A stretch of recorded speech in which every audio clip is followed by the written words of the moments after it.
So through our development, phases of development and evolution, science and faith continue to coexist.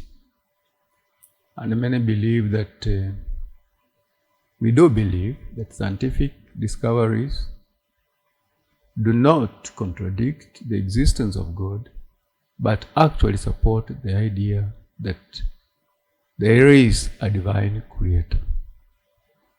So, while yet science has not directly proved the existence of God, there are various scientific findings and philosophical arguments that are interpreted as being compatible with and suggestive of a divine presence and an intelligent design. Now, in this segment, I'm only going to discuss a few of them, maybe 6.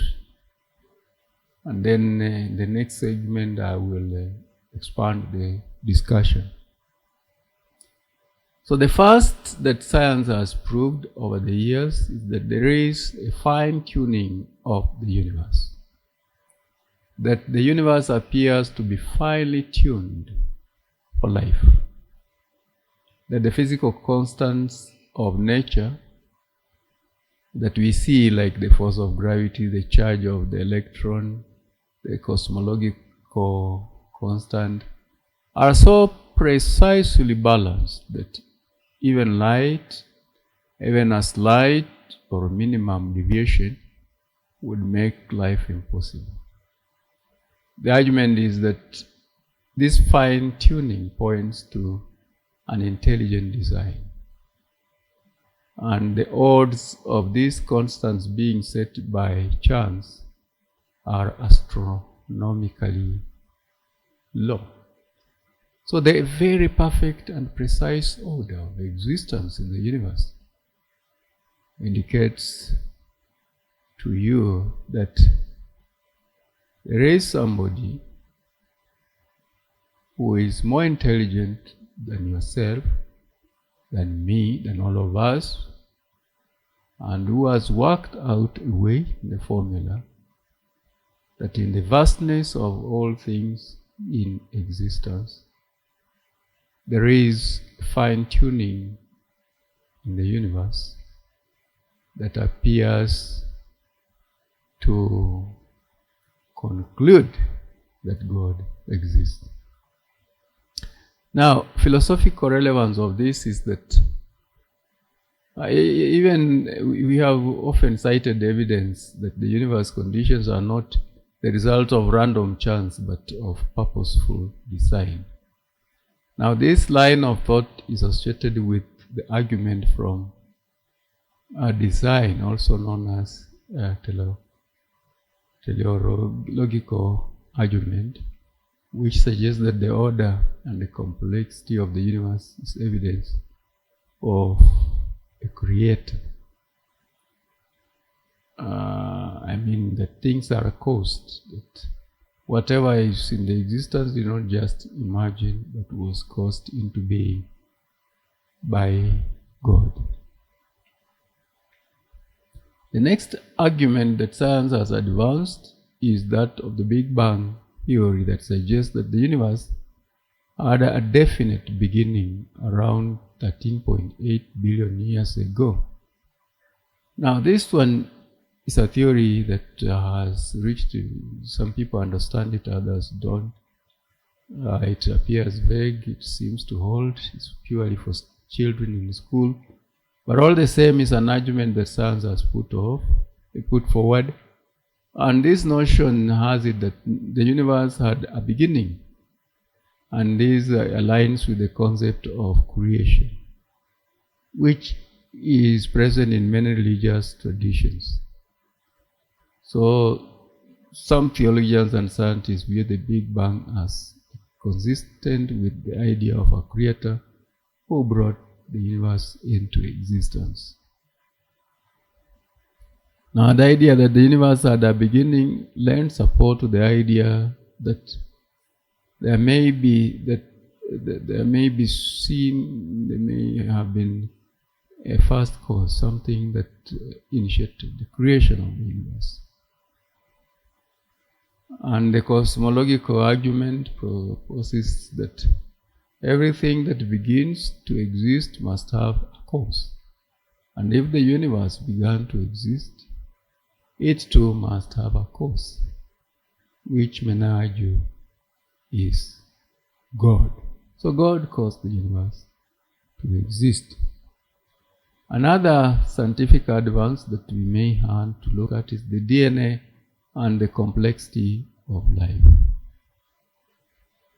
So the argument here is that the complexity and information structure found in the DNA have led some to argue that life is too intricate to have arisen purely by chance. The detailed coded information in DNA, which directs the development and functioning of living organisms, is often seen as suggestive of intelligent design. Now, this intelligent design argument suggests that certain features of the universe and life are best explained by an intelligent cause rather than undirected natural processes. The complexity and information in biological systems may be seen as evidence of a designer who endowed life with purpose and structure. Added on this is the anthropological, or which we can call anthropic principle. The argument that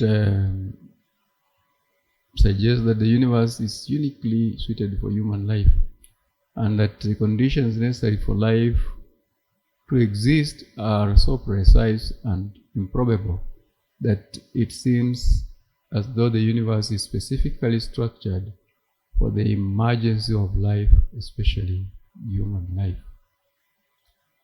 Now, theologians interpret the anthropic principle as supporting the idea that the universe was created with humans in mind, aligning with the religious narratives of purposeful creation.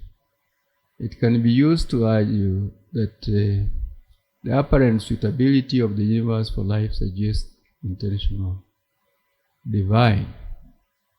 Finally, the second last point that I want to look at is the role of consciousness. And this I've talked about so much in soul and spirituality, soul and spirits. But I will make a point here on this one. So the nature of consciousness, how subjective experience arises from the brain, remains an unresolved mystery in science. Some philosophers and theists argue that the existence of consciousness points beyond mere physical processes to a spiritual or a material realm. The idea that human beings are conscious, self-aware, and capable of abstract thought may suggest that there is more to existence than just material processes. Now, this argument on the existence of consciousness itself points to a higher or transcendent source, one that could and is God. The argument from consciousness proposes that the complexity of the human mind and the experience suggests a creator who imbued humanity with the capacity for thought, meaning, and purpose. Now, the origin of life, as the last point I want to advance, is about abiogenesis or biogenesis. While science is working to understand how life could have originated from non-living matter, a process known as abiogenesis, this remains one of the greatest unsolved mysteries. Some people argue that the very origin of life points to a divine intervention or creation, as it seems unlikely that life arose purely by chance. So, this suggests the challenge of explaining the origin of life through purely natural processes indicates that a creator must have been involved. setting the conditions of life to emerge. So while science may not be able to conclusively prove or disapprove, for those who would have wanted it to disapprove, the existence of God, many believers, many who have faith in God, see science and its discoveries as deepening their understanding of God's creation and revealing the complexity and wonder of the universe. For believers, the more we understand the intricacies of the natural world, the more it can be seen as pointing to a Creator's design. At the same time, many people interpret the same scientific findings in different ways. Some may view the complexity of life as evidence of evolution and natural processes rather than design, while others may view it as evidence of guiding intelligence somehow. Science by its nature focuses on natural causes and observable phenomena, while questions about the existence of God often involve metaphysical or theological claims that lie outside the purview of empirical science. So, in concluding now, in the end, many people find that faith and science address different kinds of questions.